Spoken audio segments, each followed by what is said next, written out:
We have that the operatives of the Anambra State Police Command have arrested 2 members of an armed robbery syndicate allegedly enforcing illegal sit-at-home orders in the state. The arrest took place on Monday in the Nkwele Izunaka 33 area around 10 a.m. following a joint operation by the police and Anambra vigilante operatives. In a statement on Tuesday, the state police spokesperson Tochukwu Ikenga said, police led anti-sit-home joint patrol with Anambra vigilante operatives on 25th of November by 10 a.m. was a notorious criminal gang of 3 in Ikwele Zunaka 3 area arrested the suspect and declared the other popularly known as Akada wanted over armed robbery on illegal possessions of firearm and enforcement of illegal sit-at-home. The suspects, identified as Chinedu Ama and Prince Wogo, were apprehended during a hot chase after a victim raised an alarm about being robbed at gunpoint. Ikenga added, the operatives recovered 1 English-made pistol and other incriminating items. The suspects include 1 Chinedu Ama and Prince Wogo, all males and residents in Nkwele Izunaka. In a press statement, Ikenga noted that the arrest followed a gun duel with the gang.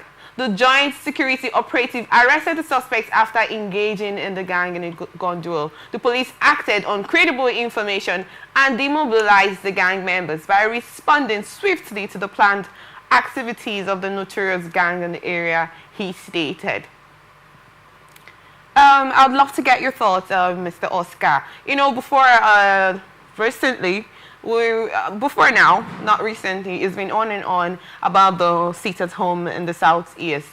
And then yesterday, we actually talked about the issue that has been going on in Anambra State and some unknown gunmen enforcing the sit-at-home order and using force on the people, sometimes destroying their properties and killing people. And then we have here that the police has arrested the 2 suspects going on in this particular order. What is your thoughts about this? I think most times when an action overstays an action, it becomes useless and becomes also a bad one to the people. Considering the level or the purpose for that particular action. Initially, I'm one of those persons that was in support of this particular action because once it's also good that why we are considering the fact that we need a transparent system of political administration, we also want a situation whereby others will feel the impact of a positive system of governance. If you are doing to A and you're also not doing to party B, Party A won't be happy. Nnamdi Kanu has been under detention for a very long time now.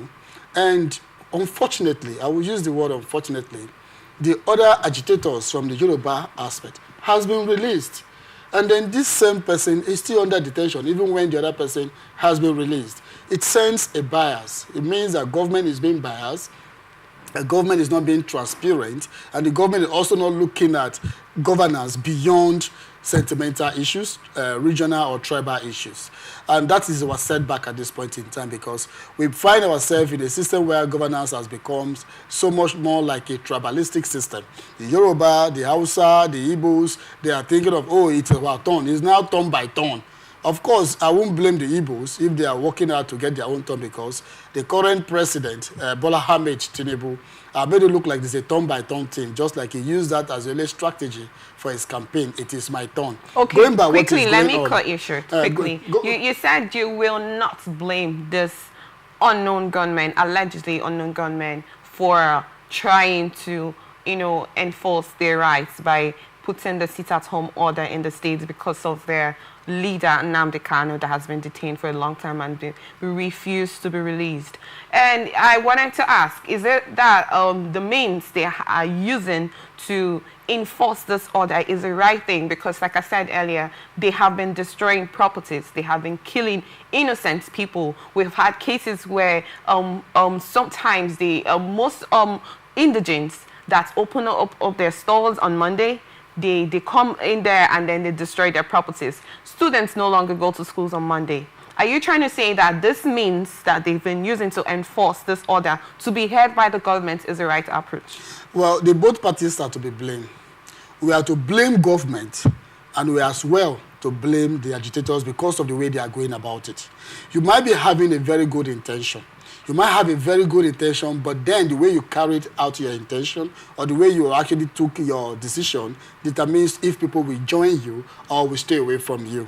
At this point, the government has to be blamed. Then the agitators there also have to be blamed. I am one of those persons that have been affected negatively because of this sit at home. I've been affected in so many ways. I can remember back then when I was opportune or when I used to be using road transport system to Abuja and to Lagos and all of that. I also remember vividly there was a particular day I was along somewhere like Enugu. Was it Enugu Road? That's Obolafo. We're heading towards Obolafo, or we just left Obolafo, between the boundary of Obolafo and Benue. Then we decided that, the driver said we can no longer follow that particular route and decided to use the Delta route because they were avoiding the sit-at-home order. And the information we gathered while we were in the vehicle that day, because I wasn't fortunate to go by air, the information we gathered that day was because, one, that some of the boys or some of the women that was traveling from Abuja back to Port Harcourt were actually held, they were catch or haunted by these same men and was taken to a particular bolo pit that is within that roadside. And somebody was actually explaining or expressing his ordeal about what happens, and God helped him to escape. That aspect of it is totally condemnable and not acceptable. Using it to intimidate your fellow commoners, because we are fellow commoners, using it to intimidate your fellow persons on the street is not acceptable, it's condemnable. I think if you want to do an agitation, you must do an agitation in a very non-violent, peaceful manner. I have carried out protests in several ways in Port Harcourt and Abuja, another part of the state. And I've carried out those protests in a very peaceful manner. Properties weren't destroyed, and we did not actually leave what we came for and do something else.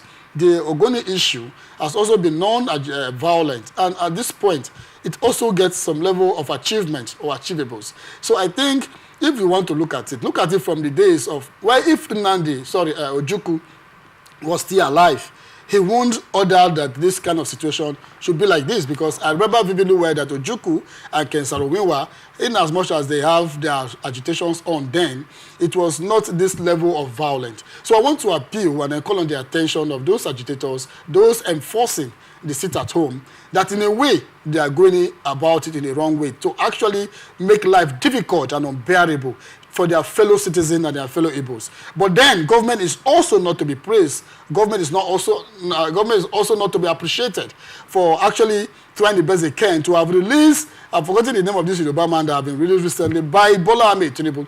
So what stopped you from releasing Nnamdi Kanu? Yes, we are all agitators. I am an agitator. Nnamdi Kanu is an agitator. Talking about Nnamdi Kanu being an agitator, we've had a case where Nnamdi Kanu openly said that he is no longer putting this to them, that he's asking them to stop this agitation and the sit-at-home order. He has said that, yes, I know that you are fighting for me. I know that you are doing this in my favor. You are doing this because you want the government to pay attention to you. But in as much as you're doing this, it is not with my consent. He has withdrawn his her authority over it. So it's no longer on Nnamdi Kanu that he is the reason why they are doing this. His statements from the prison doesn't count and won't be taken serious. I am a leader of several organizations, okay? I'm the national president of South Youth Initiative, and as well, the spokesman movement for the survival of Ogoni people, MOSOP.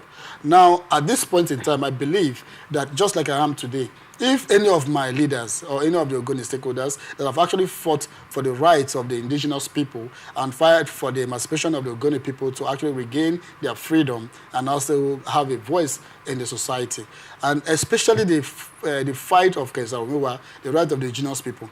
When Ken Saro-Wiwa was arrested, when others were also taken to the prison, of course, you don't expect the people to keep quiet. Now, if maybe I got arrested, just like the days of Yesom Wike, that we were not very comfortable with his administration and all of that, and we were always on the media to say, enough, we don't want it, we are not okay, we are not comfortable with your system. And then we got arrested. And you expect the organization I belong to not to protest. Even when I'm in the prison to say, don't protest, it will also not be valid because, one, like I said earlier, Nnamdi Kanu is not someone that should have been under detention for this long while.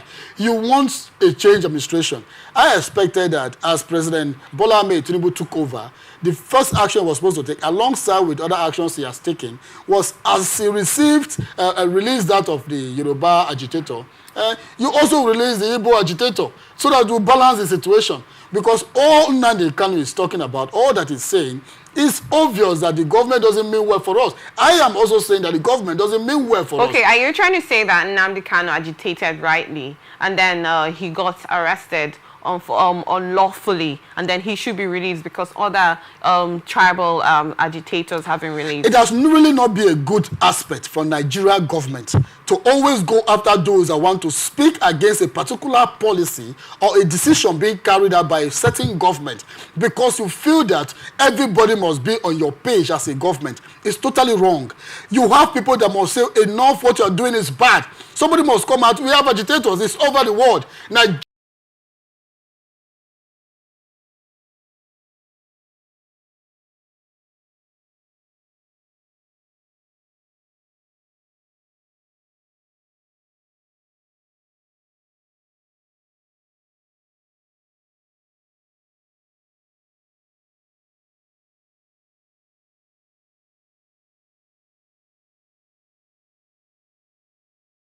so if you want to arrest Nnamdi Kanu, or you have arrested him, now you arrested him because he said that your government or this particular government is not okay. So Nnamdi Kanu staying in the prison as a stopping to work. It doesn't work. Give me a minute. Let me cut you short here. I know, the Igbos, they are agitating for their rights, for reasons best known to them. We understand. But in as much as you want to agitate for your rights, that is why I call this to your attention. These people have been taking lives. They have been killing innocent people. They have been destroying properties. They have been destroying lots of things. People can no longer travel. Like you said, you wanted to travel, but the driver said, let's take a different route, which is not supposed to be. And I'm sure that was a longer route for you. It is no longer a comfortable thing. You know, I don't know what agitation this is, what results they want to achieve, but I am trying to say here, even in as much as you want to agitate for your rights, there are better means to go about it. You are talking about you agitating and all of that, administration not working out for you. If you want something right, if you want something done right, you go the right way. You cannot want the government to pay attention to you when you are not doing it right. Now, you get. So now my question is, these suspects that have been arrested, I'm going to ask you a question. The suspects that have been arrested, do you think that this arrest will curb the sit-at-home order in the state, in the southeast, not just Anambra State? Well, I think the arrest of these other suspects currently under police detention will not stop the sit-at-home order, because they were not just the only one enforcing the sit-at-home order. Instead, it will also increase it or also create or demand for more agitations. Totally, I condemned the aspect of them trying to be violent in a way of trying to address a very, very genuine cause. They are on a genuine cause. They are on a very good cause. What is the genuine cause? The genuine cause is a one.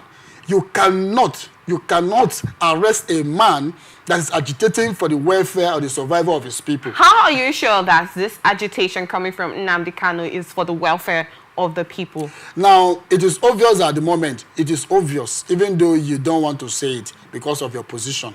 But it's also obvious that as we speak, if you're not facing it in this studio, I'm quite sure that you are also not happy with the current hardship. I take exception to that. I have rights to my thoughts. No, I'm not. Yes, I have a right to my thoughts. That's what I'm saying. That I am aware that you will not want to admit it. Yeah, I am aware. And I also know that you will not want to accept it.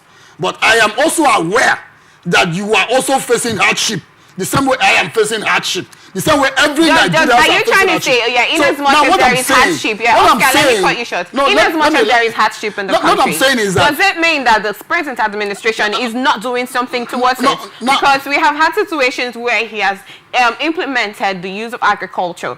You know, he has said, okay, let's venture into agriculture. Yes, he removed subsidy, and that's one of the things that affected the country. Yes, we know that. He has brought, I'm not trying to support him, but I'm trying to say that in as much as there is hardship, it should not be a means to get into violence. Violence is not the way out of it. I am not encouraging violence. Okay, thank you very much. I said well, we have to move forward. No, but let me just land now. You don't want to... You've actually said you are not encouraging violence. I have other things to support to let me just say what I want to say in addition to what I have said. Okay, quickly. Not because I said the one that is comfortable with you want to end me. Thank you, quickly. No, I think in as much as I am not in support of violence, but that doesn't mean, even in the Bible, it's scriptural, it's biblical, that the kingdom of God suffered violence, and the violence took it by force. So if the government, as we speak right now, there will come a time, or there will be a time, when all of us will be on the street. And then one will be on the street, will also be on the street to say enough is enough for this level of action.